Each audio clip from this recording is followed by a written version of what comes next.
Salam literasi. Oke pemirsa netizen, bareng saya Edo dan Mas Mabruri, kita bakalan ngobrol banyak tentang literasi Nusantara. Karena kenapa sih kita ngobrolin masalah literasi nih Mas Bro? Yep. Karena bagi saya bahwa literasi itu adalah salah satu pondasi peradaban manusia. Bener nggak sih? Benar sekali. Gitu. Kalau nggak ada peninggalan tertulis, kita nggak bakalan tahu apa yang terjadi pada masa lalu. Kalau bicara Indonesia, itu kita bicara dari tahun 45 sampai sekarang. Tapi kalau kita bicara Nusantara nih, itu kan dari sebelum Masehi mungkin ya. Betul. Dan itu pasti adalah peninggalan-peninggalan literasi yang menjadi dasar bagi peradaban Nusantara pada waktu itu yang terus berkembang loh. Betul. Sampai era kolonial. Benar Ya, nggak? betul sekali. Tuh.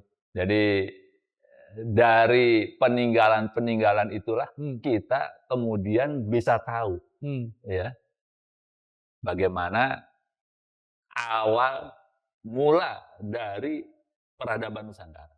Kalau nggak ada peninggalan, ya susah kita ngelacaknya di mana. Nanti katanya aja. Iya sih, benar juga sih. Nah, kalau bagi Mas Bro sendiri nih, kita bicara masalah era, kalau dalam sejarah itu pembabakan itu kerajaan-kerajaan ya, Betul. Buddha ya. Melihatnya seperti apa sih literasi pada saat itu? Jadi begini, Mas Edo ya, atau Bung Edo ya. Kalau saya melihatnya, peninggalan tulisan di daun, di serat, ya ini jadi salah satu hal yang membuat kita bisa melek sampai sekarang. Oke. Ya.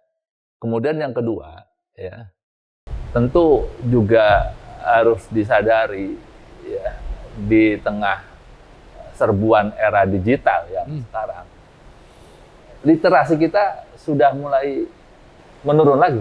Oh, gitu. Dan dampaknya?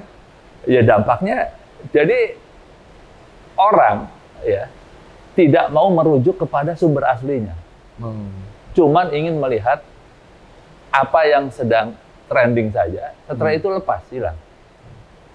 Jadi kalau orang dulu itu menulis kitab, serat, yang babat. Kalau sekarang menulis status. Nulis status, kemudian ada status baru yang muncul, kemudian ya hilang. Kayak kita bicara serat ya, Mas. Ya. Nanti cobalah kita ulik ya, kita bakal explore, jalan-jalan juga kali ya, kita menyusuri bicara masalah babat, serat. Nah, apakah itu babat atau serat itu otentik, Mas? Begini, kalau kalau sastra mau lihat, atau karya literasi yang otentik nggak sih? Yang otentik. Ya, kalau saya lihat sih itu otentik ya, karena ini kan panggilan hati. Orang zaman dulu mau menulis, ya, itu kan kalau bukan karena effortnya yang luar biasa, itu nggak bisa. Ya kita tahu dulu, ya, zaman belum ada elektronik, ya belum ada rekaman segala macam, maka semua proses kejadian itu ditulis. Dan ditulisnya juga nggak mudah karena yang namanya kertas belum ada. Macam. Ini kita lihat zaman para nabi lah. Zaman para nabi. Ya.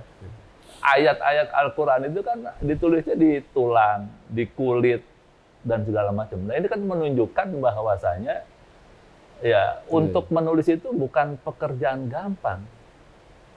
Ya. Kalau saya melihatnya begini, Bung Edo, ya.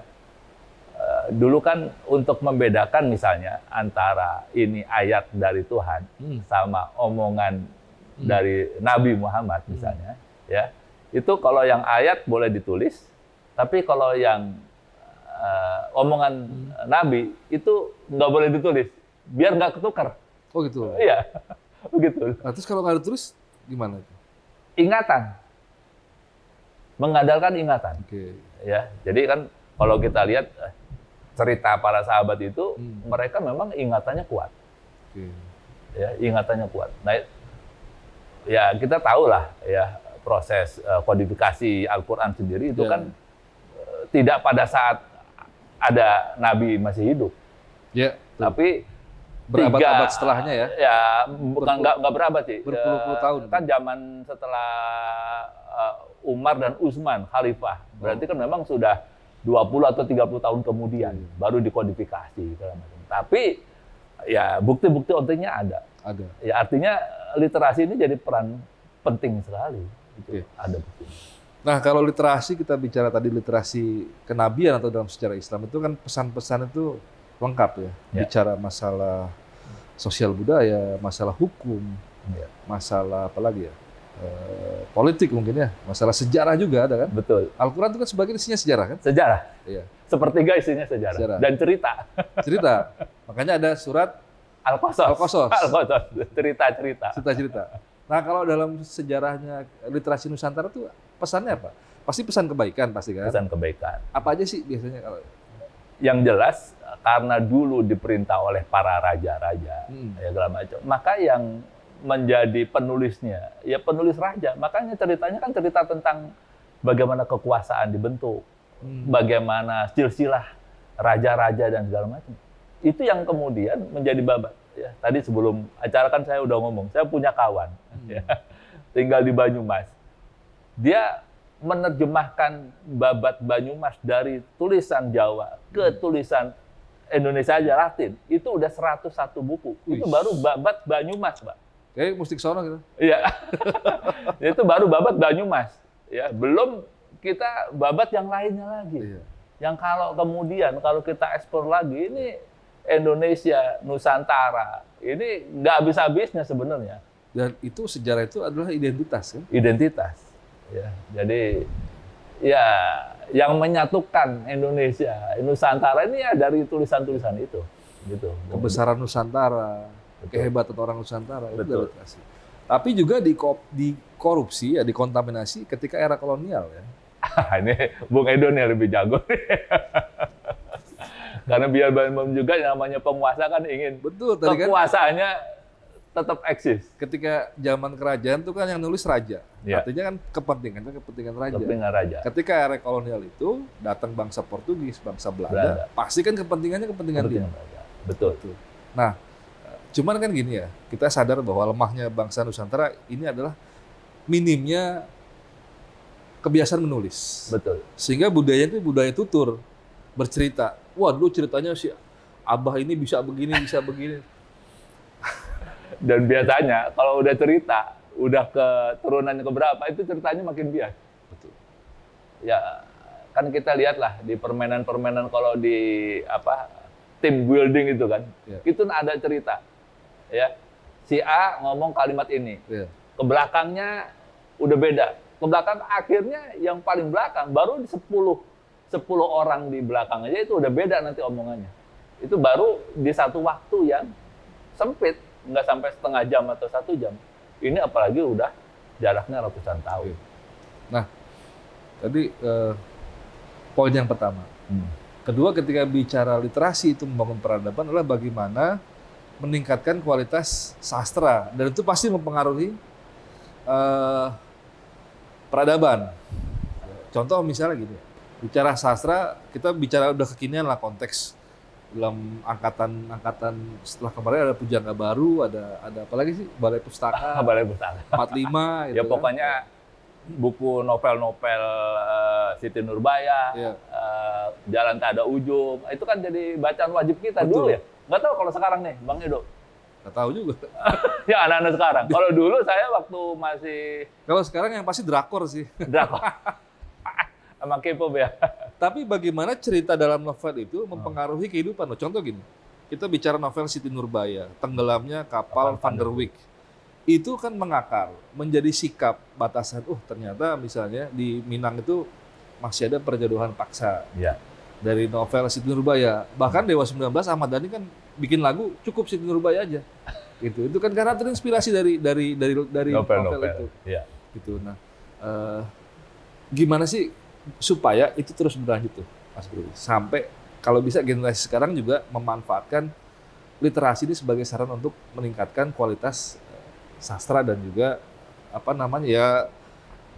komunikasi lah bahasa seperti itu. Ini persoalan yang nggak gampang nih, Bung Edo. Ya, karena Ini kaitan dengan masalah passion juga, minat dan derasnya arus informasi. Kita ini kalau dulu saya ingat itu mencoba mencari informasi dulu ya. Saya dulu waktu kuliah zaman ya belum ada internet segala macam, carinya di mana? Ya di majalah. Ya.